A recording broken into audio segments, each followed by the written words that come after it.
अच्छा, तो हमारे पास साइमन सिनेक के गोल्डन सर्कल पर ये सारे नोट्स और आर्टिकल्स हैं। हम में से ज्यादातर लोग इसके बेसिक्स जानते हैं, व्हाई, हाउ, व्हाट, ये 3 शब्द। बिल्कुल। लेकिन आज की इस चर्चा का मिशन थोड़ा गहरा जाना है। ये समझना है कि इन स्रोतों के हिसाब से ये सिर्फ एक कूल मार्केटिंग आइडिया क्यों नहीं है। सही बात है। बल्कि ये इंसानी प्रेरणा, लीडरशिप और यहाँ तक कि हमारे फैसलों का एक तरह का ऑपरेटिंग सिस्टम है। बिल्कुल। मिशन सिर्फ इस मॉडल को दोबारा समझाना नहीं है, बल्कि इसके पीछे की जो साइकोलॉजी है उसे खोलना है। हाँ। स्रोतों में जो सबसे दिलचस्प बात है वो ये नहीं कि 3 सर्कल क्या हैं, बल्कि ये है कि उनका क्रम बदलने से कैसे दुनिया बदल जाती है। हाँ, दुनिया की सबसे कामयाब कंपनियां और लीडर्स कैसे पैदा होते हैं, ये सोचने का एक बिल्कुल उल्टा तरीका है। सही। और आज हम इसी उल्टे तरीके के लॉजिक को समझने की कोशिश करेंगे। चलिए फिर शुरू करते हैं। तो गोल्डन सर्कल की बनावट बहुत सीधी सादी है। एक टारगेट की तरह। हाँ, 3 सर्कल एक दूसरे के अंदर। सबसे बाहर व्हाट, यानी कोई कंपनी या व्यक्ति क्या करता है। ओके। बीच में हाउ, वो इसे कैसे करते हैं, उनकी खास प्रोसेस क्या है। और सबसे अंदर बिल्कुल सेंटर में व्हाई, वो ये क्यों करते हैं, उनका मकसद, उनका विश्वास क्या है। राइट। इन नोट्स के मुताबिक 99% लोग और कंपनियां बाहर से अंदर की तरफ बात करती हैं। हम ये बनाते हैं, ये ऐसे काम करता है। बिल्कुल, लेकिन जो प्रेरणा देते हैं वे अंदर से बाहर की ओर चलते हैं। और यहाँ पे जो बात इन दस्तावेजों में छिपी है वो कमाल की है। ये सिर्फ कम्युनिकेशन की कोई चालाक ट्रिक नहीं है। नहीं, ये सीधे सीधे हमारे दिमाग की बनावट से जुड़ी है। देखिए, हमारा दिमाग भी लगभग इन्हीं 3 परतों में काम करता है। अच्छा। हाँ, सबसे बाहरी हिस्सा हमारा नियोकॉर्टेक्स वॉट लेवल पर काम करता है। ये तार्किक है, भाषा समझता है, तथ्य और आंकड़े प्रोसेस करता है। वाह, ये तो कमाल है। तो नियोकॉर्टेक्स वो हिस्सा है जो फीचर्स की लिस्ट और प्रोडक्ट की कीमत को समझता है। बिल्कुल। लेकिन जो हमारे असली फैसले लेता है, जो हमारे व्यवहार को कंट्रोल करता है, वो है बीच का हिस्सा, लिम्बिक ब्रेन। हमारा लिम्बिक ब्रेन। ये भावनाओं, विश्वास और वफादारी के लिए जिम्मेदार है। और मजे की बात यह है कि लिम्बिक ब्रेन के पास भाषा को समझने की क्षमता नहीं होती। अच्छा। ये गट फीलिंग या दिल की आवाज वाली जगह है। ओके। तो जब कोई कंपनी अपने वाय से बात करती है तो वो सीधे हमारे लिम्बिक ब्रेन से कनेक्शन बनाती है। समझ गई। वो हमारे तर्क को बाईपास करके सीधे हमारी भावनाओं से जुड़ती है। और इसीलिए साइनेक की वो लाइन इतनी पावरफुल है, people don't buy what you do, they buy why you do it. तो इसका मतलब यह है कि जब कोई ब्रांड अपने क्यों के बारे में बात करता है तो वो सीधे हमारे दिमाग के उस हिस्से पे असर डाल रहा है जो असल में फैसले लेता है। एग्जैक्टली। ये तो मार्केटिंग से कहीं ज्यादा गहरा है, ये तो न्यूरोसाइंस है। बिल्कुल है। यही वजह है कि कुछ ब्रांड्स के लिए हम बिना सोचे समझे ज्यादा पैसे देने को तैयार हो जाते हैं, जबकि दूसरे ब्रांड्स के फीचर्स शायद बेहतर हो। वो एक इमोशनल कनेक्शन बना लेते हैं। एग्जैक्टली। वो इमोशनल कनेक्शन ही वफादारी है। एक बार की सेल और जिंदगी भर की लॉयल्टी का फर्क यहीं से शुरू होता है। ये सिद्धांत सुनने में तो बहुत शक्तिशाली लगता है, लेकिन असल दुनिया में ये कैसे दिखता है? इन नोट्स में एप्पल का जिक्र बार बार आता है। हाँ। जो शायद इसका सबसे क्लासिक उदाहरण है। हाँ, और ये उदाहरण इसलिए जरूरी है क्योंकि ये दिखाता है कि ये मॉडल कितना प्रैक्टिकल है। अगर एप्पल बाकी टेक कंपनियों की तरह होती तो उनका मैसेज होता, हम बेहतरीन कंप्यूटर बनाते हैं, इनका डिजाइन शानदार है और इन्हें इस्तेमाल करना बहुत आसान है, एक खरीदना चाहेंगे। जो कि एक बिल्कुल तार्किक फीचर बेस्ड पिच है और हमारे नियोकॉर्टेक्स से बात करती है। हाँ, और सच कहूं तो ये काफी बोरिंग भी है, इसमें कोई जान नहीं है। डेल या एचपी भी तो यही कहते हैं। बिल्कुल। लेकिन एप्पल ने कहानी को बिल्कुल उल्टी तरफ से शुरू किया।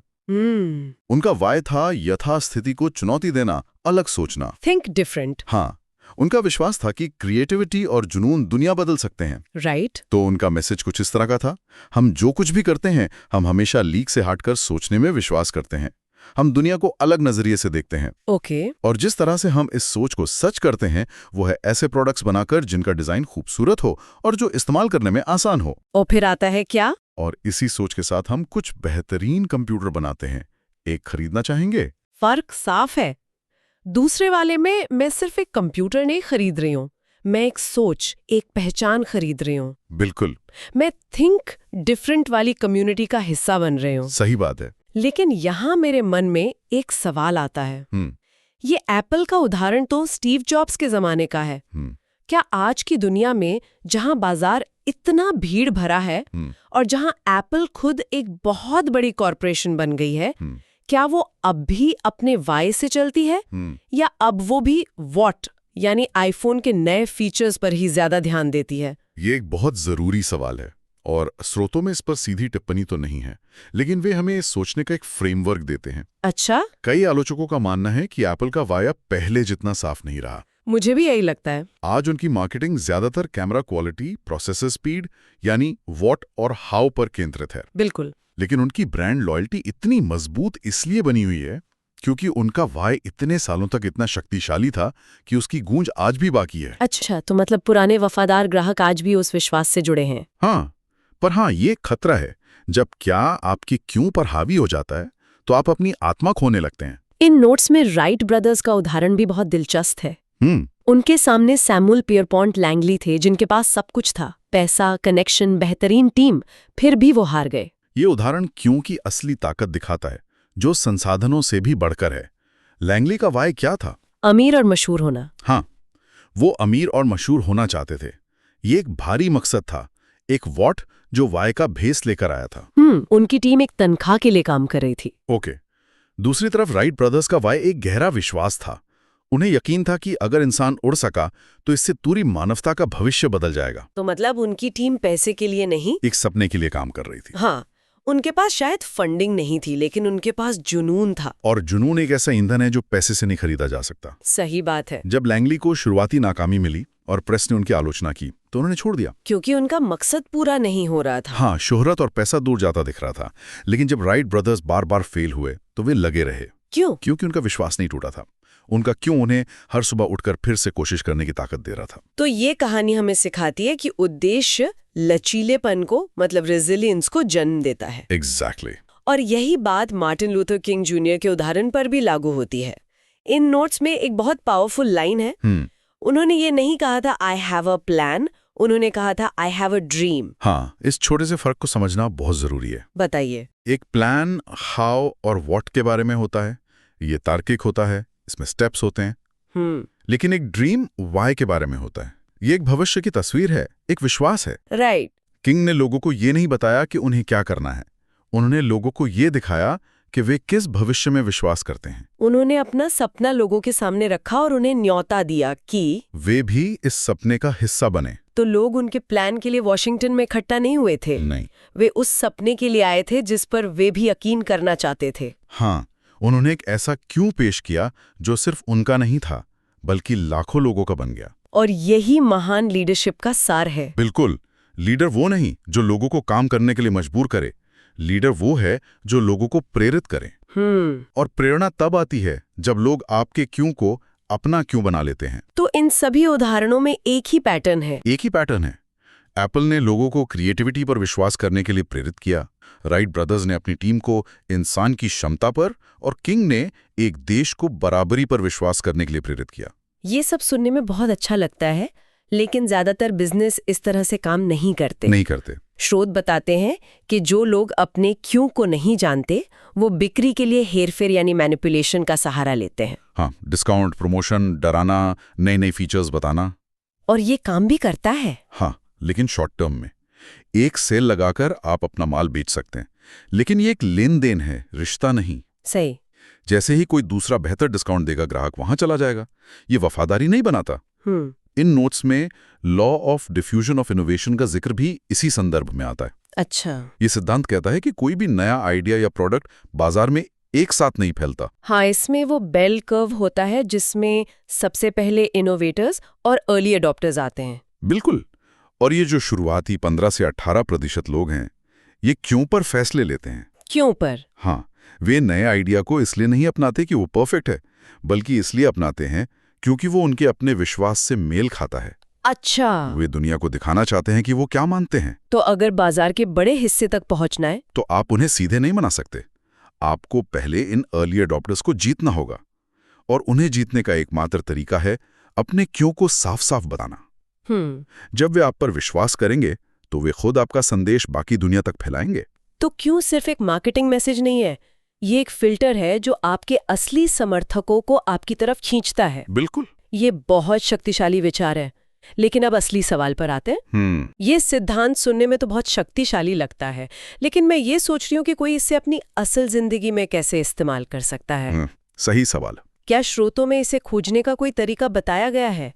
ये थोड़ा अमूर्त सा नहीं लगता? लगता है, और यही इसकी सबसे बड़ी चुनौती है। क्या बताना आसान है, कैसे बताना भी मुमकिन है, लेकिन क्यों खोजना एक गहरी प्रक्रिया है।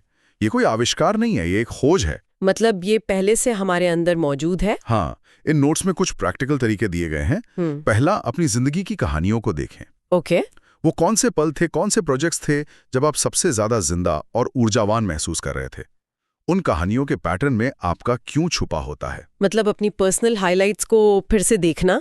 और दूसरा तरीका, अपने दोस्तों से पूछना। दोस्तों से, हाँ, किसी अच्छे दोस्त से पूछें, जब तुम मेरे साथ होते हो तो तुम्हें मुझ में सबसे अच्छा क्या लगता है, या तुम मेरे दोस्त क्यों हो। उनका जवाब अक्सर आपके बाहरी व्यवहार के बारे में नहीं होगा, बल्कि आपके अंदर के गुणों के बारे में होगा, जो आपका असली क्यों है। अच्छा। इन सब जानकारियों को इकट्ठा करके स्रोत एक बहुत सरल फॉर्मूला देते हैं, एक वाई स्टेटमेंट बनाने का। हाँ, टू सो दैट वाला फॉर्मूला। एग्जैक्टली। टू आपका योगदान, सो दैट उसका प्रभाव। यानी मैं ये करती हूँ ताकि ये हो सके। बिल्कुल। उदाहरण के लिए स्रोत में दिया गया स्टेटमेंट है, लोगों को आगे बढ़ने के लिए प्रेरित करना ताकि वे उद्देश्य के साथ जी सकें। To inspire people to grow so that they can live with purpose. हाँ, ये सिर्फ एक अच्छा लगने वाला वाक्य नहीं है, ये एक फिल्टर है। अब ये व्यक्ति हर फैसला इस फिल्टर से ले सकता है। क्या ये अवसर मुझे लोगों को प्रेरित करने में मदद करेगा? अगर हाँ, तो मैं करूंगा, अगर नहीं तो मैं नहीं करूंगा। ये जिंदगी की सारी उलझनें साफ कर देता है। बिल्कुल। तो एक बार जब कोई व्यक्ति या कंपनी अपना क्यों ढूंढ लेती है, तो असल में क्या बदलता है? इसके फायदे क्या हैं? फायदे जबरदस्त और कई लेवल पर होते हैं। सबसे पहले तो, जैसा हमने राइट ब्रदर्स के मामले में देखा, प्रेरणा और लचीलापन आता है।